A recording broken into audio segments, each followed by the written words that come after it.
Hello students, कैसे हो? उम्मीद करता हूँ कि इस कोरोना के पीरियड में आप सभी ठीक होगी। चलिए आज हम स्टार्ट करने जा रहे हैं अपनी ज्योग्राफी का ही जो फर्स्ट यूनिट है उसका लास्ट चैप्टर, जो कि बहुत ही मोस्ट इम्पोर्टेंट है। और इस चैप्टर से हो सकता है कि आपके फाइनल एग्ज़ाम्स में बड़ा क्वेश्चन भी आ सकता है, और छोटे क्वेश्चन तो इसमें से 100% आते ही आते हैं। तो ये चैप्टर फर्स्ट यूनिट का मोस्ट इम्पोर्टेंट चैप्टर है, जिसका नाम है द रॉक्स, मतलब चट्टानें। चट्टान किसे कहते हैं, चट्टान किस प्रकार बनती है, चट्टानें कहाँ पर किस किस प्रकार की चट्टानें पाई जाती हैं, चट्टानों की उत्पत्ति किस प्रकार हुई है, चट्टानों का स्वरूप किस प्रकार का है, ये बहुत सारी चीज़ें आज के हम इस चैप्टर के अंदर जानने की कोशिश करेंगे। देखिए, चट्टान चट्टान किसे कहते हैं। जैसे ही ये शब्द चट्टान हमारे जहन में आता है तो हमें लगता है कि चट्टान किसी प्रकार के किसी ठोस पत्थर जैसी चीज़ को हम चट्टान कहते हैं, लेकिन ऐसा नहीं है।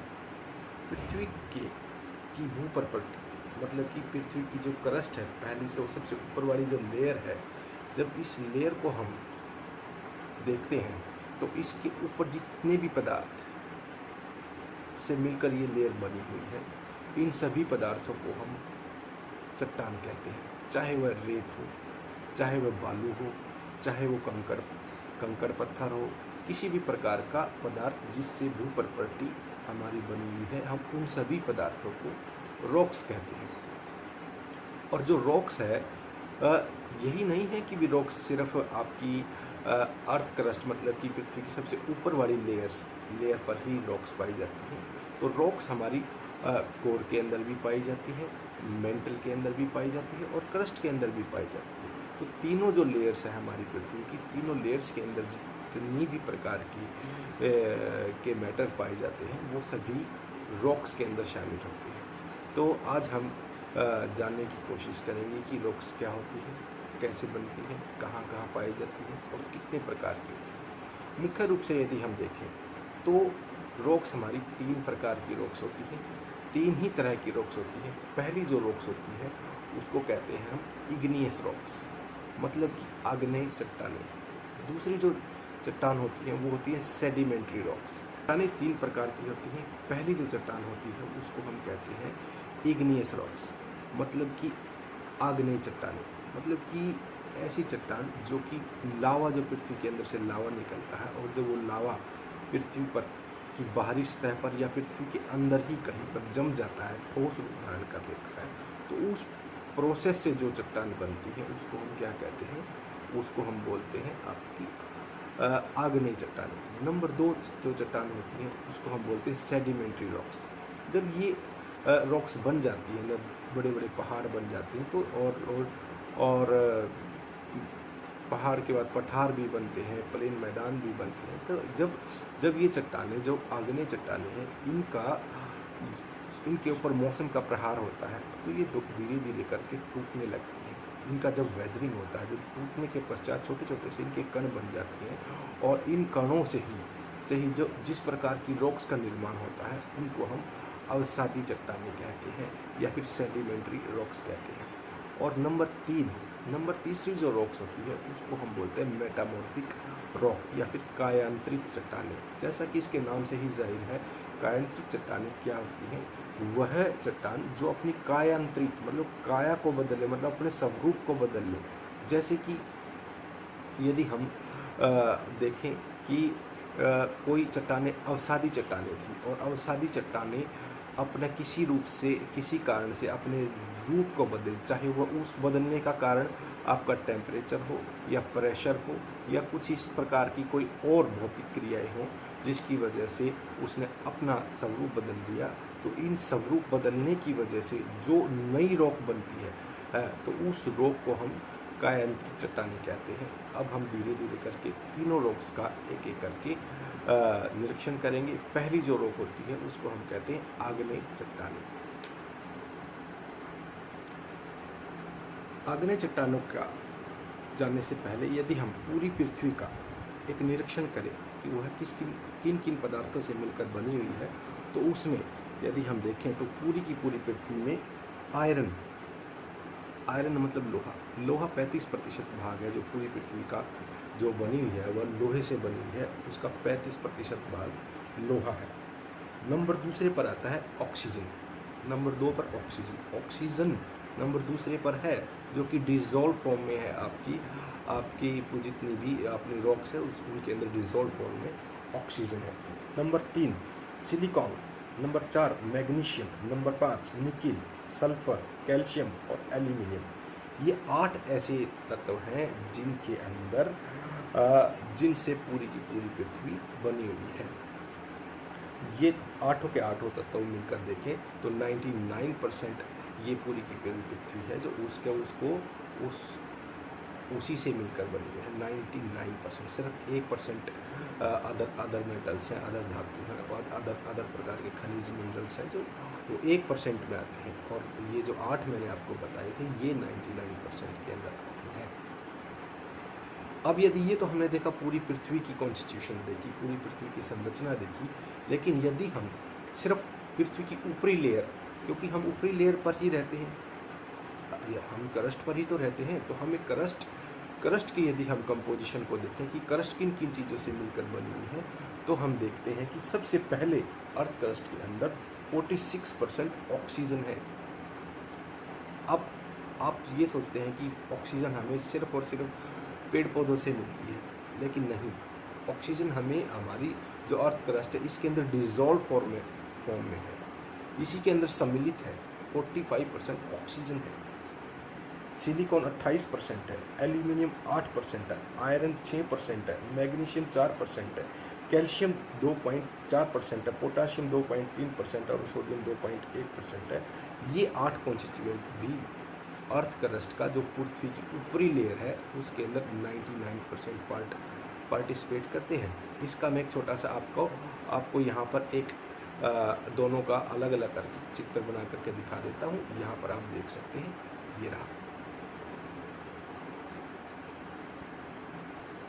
चट्टानों के बारे में कहा जाता है कि चट्टान 2 या 2 से अधिक खनिज अर्थात मिनरल से मिलकर बनी होती है। चट्टानें 2 या 2 से अधिक, तो हम यहाँ पर कह सकते हैं कि जो चट्टान बनने का जो प्रोसेस होता है उसमें सबसे छोटी यूनिट होती है, वो सबसे पहले आता है एलिमेंट।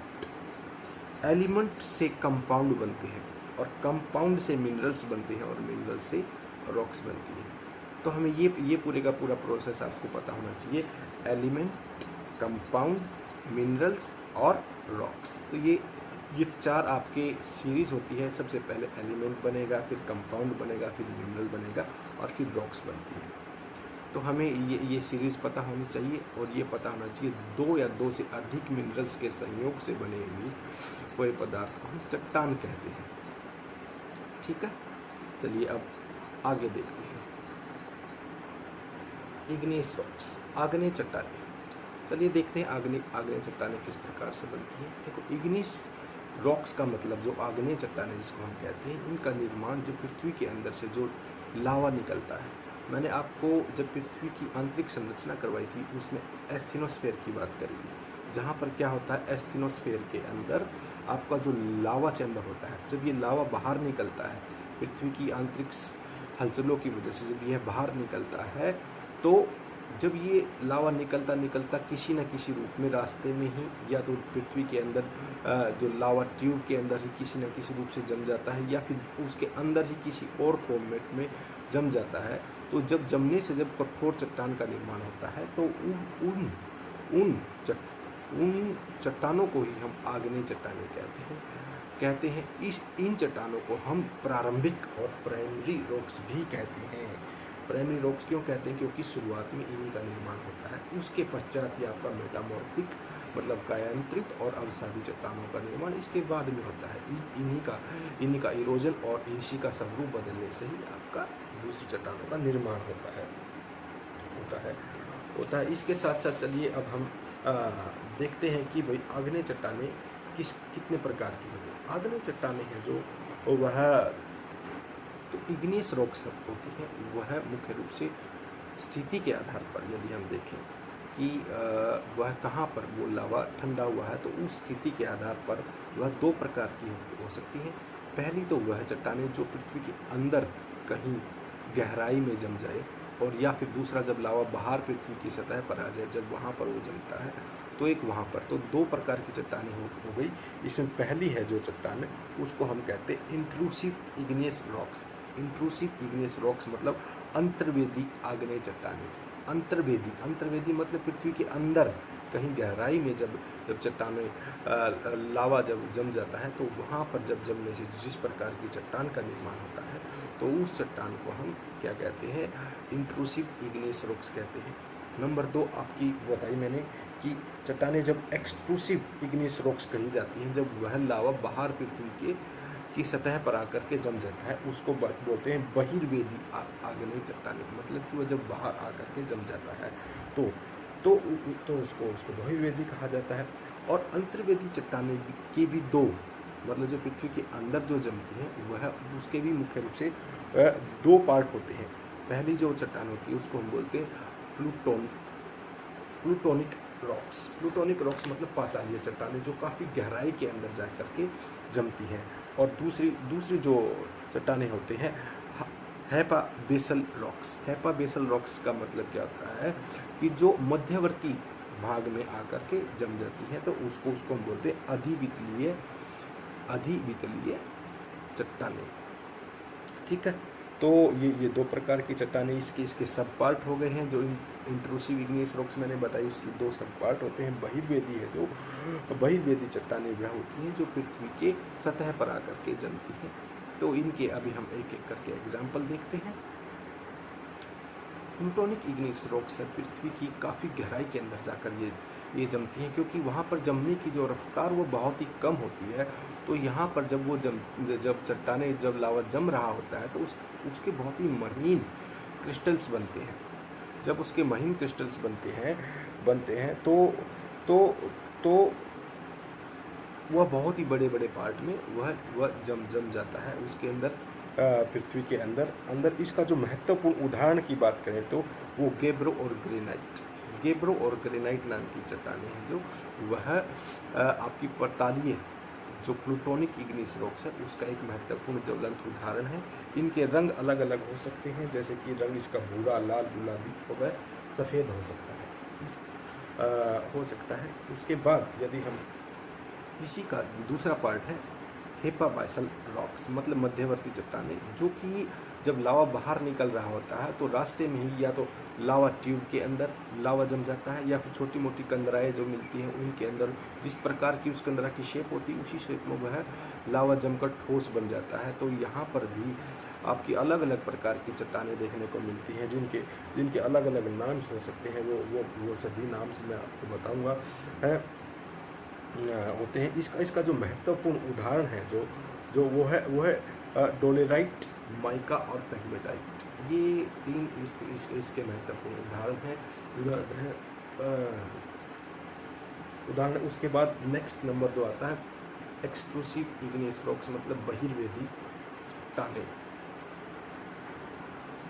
बहिर्वेदी इग्नियस रॉक्स हैं या फिर एक्सट्रूसिव इग्नियस रॉक्स हैं, इनका निर्माण लावा फ्लो से होता है। देखिए, लावा फ्लो दो प्रकार का होता है। एक तो वॉयलेंटली लावा निकल रहा होता है, और एक होता है फिशर इरप्शन, जो जैसे कि पानी की तरह लावा निकलता है और वो बह रहा होता है। एक वॉयलेंटली होता है जिसमें विस्फोट होता है और बड़ी बड़ी चट्टानों के टुकड़े आसमान में उड़ते हैं और वो फिर नीचे आकर के गिरते हैं। तो इन दो प्रकार के प्रोसेस से एक्सट्रूसिव इग्नियस रॉक्स का निर्माण होता है। लेकिन जब भी लावा शीघ्र एकदम से ठंडा हो जाता है, तो उसको वहाँ पर कांच जैसी चट्टानों का निर्माण होता है, जिसको हम वोल्केनिक ग्लास भी कहते हैं। अन्यथा बेसाल्ट इसका एक महत्वपूर्ण उदाहरण माना जाता है। और इससे निकलने वाले पदार्थ को जो निकलता है उसको ज्वालामुखी निकास कहते हैं। इसके अतिरिक्त यदि हम रासायनिक संरचना के आधार पर भी चट्टानों का वर्गीकरण करें, तो वो भी हम देख सकते हैं कि रासायनिक या फिर chemical on the basis of chemical reactions how many types of rocks are there. तो केमिकल कंपोजिशन के आधार पर भी, रासायनिक सक्रियता, रासायनिक संरचना के आधार पर भी हम रॉक्स की टाइप्स कितने होते हैं, चट्टान कितने प्रकार की होती हैं, उसको भी देखते हैं। तो हम बात कर रहे हैं केमिकल रिएक्शन के आधार पर या फिर केमिकल संरचना के आधार पर इग्नियस रॉक्स कितने प्रकार की होती हैं? तो केमिकल संरचना के आधार पर 2 प्रकार की इग्नियस रॉक्स मानी जाती है, जिसमें से पहली जो इग्नियस रॉक्स है वह है आपकी एसिडिक इग्नियस रॉक्स, जिसको हम अम्लीय इग्नियस रॉक्स कहते हैं। यह जो चट्टान होती है इसमें सिलिका की मात्रा बहुत ज़्यादा होती है, जिसमें 65% से 85% तक की सिलिका की मात्रा पाई जाती है। सिलिका की मात्रा पाई जाती है। इसके अंदर आपका जो कैल्शियम, मैग्नीशियम और पोटाशियम नाम के मिनरल्स इसके अंदर पाए जाते हैं, जिसकी वजह से क्या होता है, तो एसिडिक रॉक्स के अंदर सिलिका की मात्रा ज़्यादा पाई जाती है, जबकि इसके अंदर आयरन की मात्रा कम पाई जाती है। इसलिए इसका जो रंग होता है वह थोड़ा हल्के रंग का होता है। इसका जो महत्वपूर्ण उदाहरण यदि देखने को कहूँ तो मैं कहूँगा कि ग्रेनाइट इसका एक महत्वपूर्ण उदाहरण है और ऑब्सीडियन भी इसका एक महत्वपूर्ण उदाहरण है। इसके अतिरिक्त यदि हम बात करें कि दूसरी जो रासायनिक संरचना के आधार पर रॉक्स होती हैं उसको हम बोलते हैं बेसिक इग्नियस रॉक्स या फिर क्षारीय इग्नियस रॉक्स, क्षार, जिसके अंदर क्षार की मात्रा ज़्यादा होती है। इसमें क्या होता है कि इसमें सिलिका की मात्रा बहुत ही कम पाई जाती है, जिसमें 45% से 45% तक की मात्रा ऐसी होती है, 45% से 55% की जो मात्रा है वह सिलिका का कंटेंट पाया जाता है। इसमें लो अयस्क ज़्यादा होता है, लोहा और मैग्नीशियम इसके अंदर ज़्यादा पाया जाता है, इसलिए इसका रंग थोड़ा सा गहरा होता है। इसके महत्वपूर्ण उदाहरण की बात करें तो बेसाल्ट और गैब्रो रॉक्स इसका एक महत्वपूर्ण उदाहरण है। आइए अब हम देखते हैं कि किस प्रकार से जो इंट्रूसिव इग्नियस रॉक्स है या एक्सट्रूसिव इग्नियस रॉक्स है वो बनती हैं और उनके अलग अलग क्या क्या नाम होते हैं। तो सबसे पहला जो नाम होता है, सबसे बड़ी संरचना जो बनती है उसको हम बोलते हैं बैथोलिथ। इन सभी आकृतियाँ जो ये बनती हैं, इनका मैं यहाँ पर आपको एक चित्र दिखा रहा हूँ। इस चित्र से आप समझ जाएंगे कि किसका आकार किस प्रकार का होता है। तो सबसे पहली जो चट्टान बनती है उसको हम बोलते हैं बैथोलिथ। यह बहुत ही बड़े आकार की होती है और लावा का पूरा लावा चैम्बर जब एक जगह पर जम जाता है तब बैथोलिथ का निर्माण होता है। इसका एक महत्वपूर्ण उदाहरण संयुक्त राज्य अमेरिका में इडाहो नाम का एक राज्य है। जिस प्रकार से हरियाणा में इंडिया में हरियाणा एक राज्य है, इस प्रकार से संयुक्त राज्य अमेरिका में इडाहो नाम की एक जगह है जहाँ पर 40,000 वर्ग किलोमीटर से ज़्यादा बड़ा एक बैथोलिथ फैला हुआ है। कनाडा में भी कोस्ट रेंज में भी एक महत्वपूर्ण बैथोलिथ का उदाहरण देखने को मिलता है। दूसरा, इसमें बैथोलिथ का मुख्य रूप से ग्रेनाइट चट्टानों का जमाव मिलता है। ग्रेनाइट नाम की चट्टानें इसमें मिलती है। नंबर 2, स्टॉक बैथोलिथ से छोटी संरचना को कहते हैं।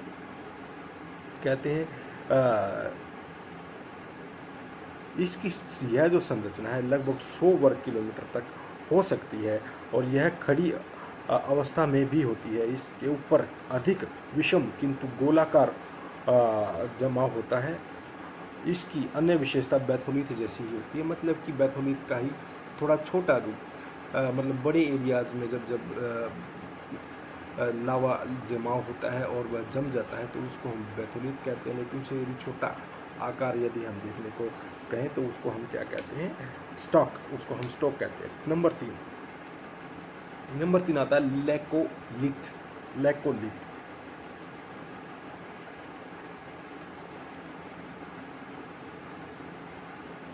जब पृथ्वी के नीचे से जब लावा बाहर निकल रहा होता है और किसी कारणवश वो बाहर नहीं आ पाता है तो वह क्या होता है, वह नीचे एक लेयर्स रूप में जम जाता है, एक छतरी नुमा आकार में। जैसे जिस प्रकार से छतरी होती है इस प्रकार से ये छतरी होती है। छतरी नुमा आकार में जब ये जम जाता है तो इस छतरी नुमा आकृति को हम लैकोलिथ कहते हैं। लैकोलिथ की निचली परत सीधी जो नली के द्वारा मैग्मा भंडार से जुड़ी हुई होती है। जिस प्रकार से ये मैंने यहाँ पर बनाया कि मेरी उंगली है जो यह क्या है, वह एक प्रकार से लावा ट्यूब है और ये पूरे का पूरा जो मेरा हाथ है ये इस प्रकार की जो शेप जो बनती है छतरी नुमा, तो इसको हम क्या कहते हैं, लैकोलिथ कहते हैं। उसके बाद आता है लेपोलिथ। लेपोलिथ इससे दूसरी, इससे अपोजिट शेप, मैंने एक इस प्रकार की शेप बनाई है, यदि हम इसको इस प्रकार की शेप बना दें उल्टा, जैसे कि इस प्रकार से क्रिसेंट शेप में यदि हम इसको बना दें तो उसको हम क्या कहते हैं, लेपोलिथ, उसको हम लेपोलिथ बोलते हैं। एक होता है फेकोलिथ। फेकोलिथ के अंदर लहरनुमा आकृति बनती है, ये इस प्रकार से लहरनुमा, ये यूं ऊपर नीचे ऊपर नीचे ऊपर नीचे, तो ये जो आकृति बनती है तो इसको हम क्या कहते हैं, फेकोलिथ कहते हैं। सिल, अब सिल नाम की जो चट्टान बनती है वह परतनुमा, पतली पतली सी चादर के रूप में जो लेयर बनती है उसको हम क्या कहते हैं, सिल कहते हैं। और डाइक क्या होता है, एक खड़ी दीवार की तरह से बहुत बड़ी सीधी, या तो बिल्कुल वर्टिकल है या फिर थोड़ा, तो डाइक क्या होती है, या तो सीधे वर्टिकल इस प्रकार से चट्टान जब जम जाती है, और या फिर थोड़ा टेढ़ा करके जब इस प्रकार से चट्टान दीवार नुमा खड़ी आकृति में जब जमती है तो इसको हम डाइक कहते हैं। झारखंड के सिंहभूमि जिले में इस प्रकार की अनेकों डाइक्स देखने को मिलती है, जिनको हम डोलेराइट्स या डाइक के नाम से जानते हैं।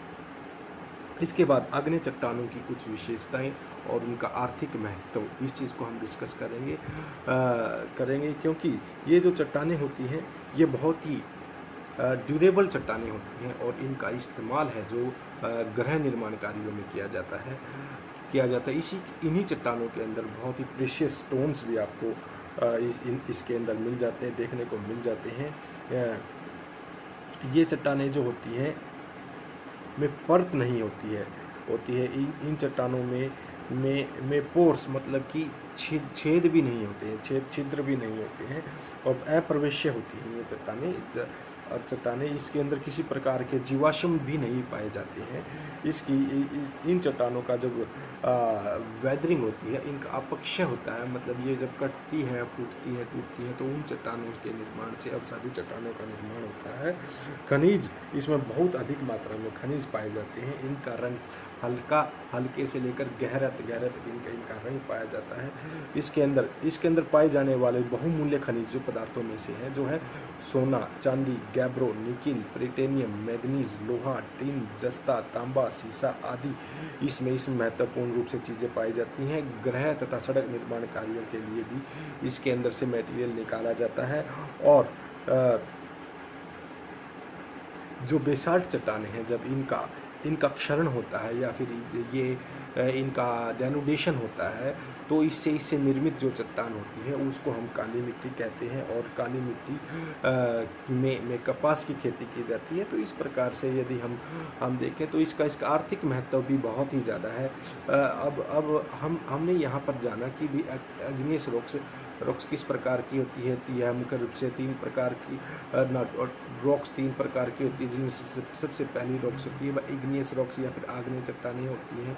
यह अंतर्वेदी भी होती है, बहिर्वेदी भी होती है। इसमें यह अम्ल क्या कहते हैं, एसिडिक भी होती है, बेसिक भी होती है।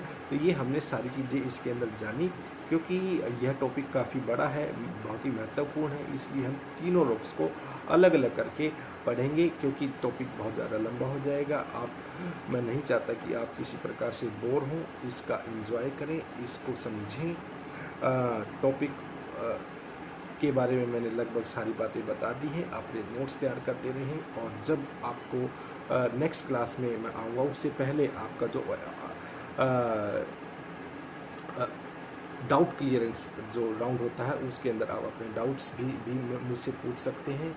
वो आप व्हाट्सएप के माध्यम से मुझसे पूछ सकते हैं, या फिर आप मेरे को यूट्यूब के माध्यम से वहाँ से भी आप पूछ सकते हैं, पर्सनल कॉल करके भी आप मुझसे पूछ सकते हैं। तो यू आर मोस्ट वेलकम।